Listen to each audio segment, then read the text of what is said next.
সম্মানিত ভিউয়ার্স, আসসালামু আলাইকুম ওয়া রাহমাতুল্লাহি ওয়া বারাকাতুহু। আশা করি সবাই আল্লাহর অশেষ রহমতে ভালো আছেন, সুস্থ আছেন। এই চ্যানেলে আর একটি নতুন গুরুত্বপূর্ণ ভিডিওতে আপনাদের সবাইকে স্বাগতম। আজকে আলোচনা করব সার্ভার জটিলতায় এমপিওর আবেদন ভোগান্তি। বিস্তারিত থাকছে ভিডিওতে।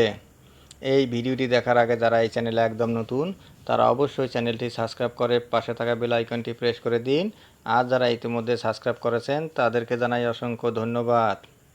সার্ভার জটিলতায় এমপিওর আবেদনে ভোগান্তি। সার্ভার জটিলতায় অনলাইনে শিক্ষকদের এমপিও আবেদনে জটিলতা তৈরি হয়েছে। ইএমআইএস সফটওয়্যারে সমস্যার কারণে আবেদন প্রক্রিয়াকরণ করা যাচ্ছে না। উচ্চতর গ্রেড ও বিএড স্কেলের আবেদনও করতে পারছেন না অনেক শিক্ষকরা। ভুক্তভোগীদের দাবি, অক্টোবরের শুরু থেকেই সার্ভার ডাউন, অধিদপ্তরের সফটওয়্যারে লগ ইনই হচ্ছে না। এর ফলে এমপিও আবেদনে সৃষ্টি হয়েছে চরম ভোগান্তি। এদিকে ঘোষিত সময় অনুযায়ী আগামীকাল মঙ্গলবারই 8 অক্টোবর শেষ হচ্ছে আবেদনের সময়। এ সময়ের মধ্যে আবেদন করতে না পারলে 2 মাসের বেতন বঞ্চিত হওয়ার শঙ্কায় ভুগছেন নতুন শিক্ষকরা।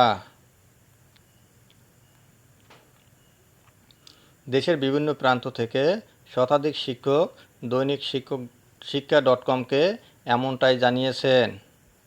বরিশাল মহানগর কলেজের প্রভাষক মোহাম্মদ আরিফুর রহমান বলেন, আমি নতুন এমপিওর জন্য 1 অক্টোবর থেকে অনলাইনে ইএমআইএস সফটওয়্যারে আবেদন করার চেষ্টা করছি, কিন্তু কোনোভাবেই লগ ইন করতে পারছি না। মাঝে মাঝে লগ ইন হলেও কাজ করা যাচ্ছে না। বরিশাল সদরে পানি উন্নয়ন বোর্ড হাই স্কুলের আরেক শিক্ষক মোহাম্মদ আবু বকর সিদ্দিক বলেন, আমি উচ্চতর গ্রেডের জন্য গত 3 অক্টোবর থেকে অনলাইনে আবেদন করার চেষ্টা করছি। একইভাবে নতুন শিক্ষকরাও নতুন এমপিও করার জন্য আবেদন করতে পারছেন না।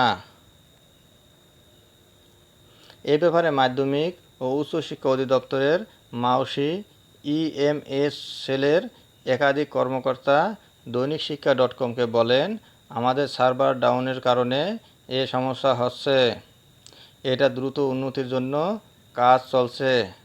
আশা করি শীঘ্রই এ সমস্যার সমাধান হবে।